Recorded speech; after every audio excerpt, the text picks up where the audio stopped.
খালি জ্ঞানেন্দ্র সংঘ সরস্বতী পুজো উপলক্ষে অষ্টপ্রহর হরিনাম যজ্ঞের আয়োজন করে। পাশাপাশি প্রতি বছরের মতো এবছরও ৫,০০০ মানুষের জন্য নরনারায়ণ সেবা ব্যবস্থা করা হয়।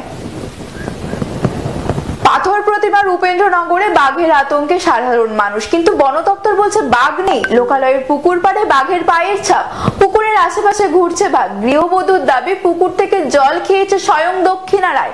অন্যদিকে বন দপ্তর বলছে পুরনো পায়ের ছাপ, বাঘ নেই, বাঘ ফিরে গেছে জঙ্গলে।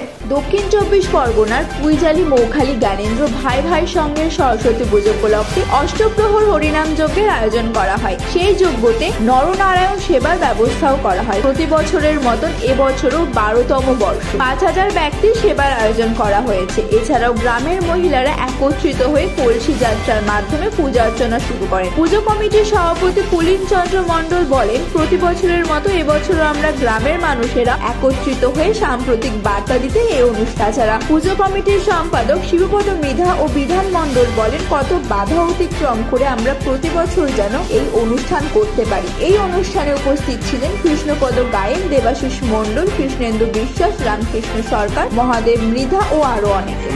থানার পারমিশন নিয়ে আমরা আউটপুট বন্ধ করে দিয়ে সন্ধ্যার সময় পরীক্ষার্থী যখন চলে যায় তখন একটু আউটপুট রেখে সন্ধ্যার সময় থেকে একটু আউটপুট বন্ধ করে দিয়ে আমরা নিয়ন্ত্রণের মাঝখানে সাউন্ডটা নিয়ন্ত্রণে রেখে অনুষ্ঠানটা চালাই। প্রত্যেকটা অনুষ্ঠান আমরা ক্রিকেট বলো বা সাংস্কৃতিক যেসব অনুষ্ঠান হয়েছে, নৃত্য অনুষ্ঠান, যাত্রা, হরিনাম, সব আমরা নিয়ন্ত্রণে মাঝখানে। আর আমাদের এখানে অনেক প্রশাসনিক লেভেলের কাজ করে, তারা সবাই এই আমাদের PM জ্ঞানেন্দ্র ভাই ভাই সঙ্গের সদস্য।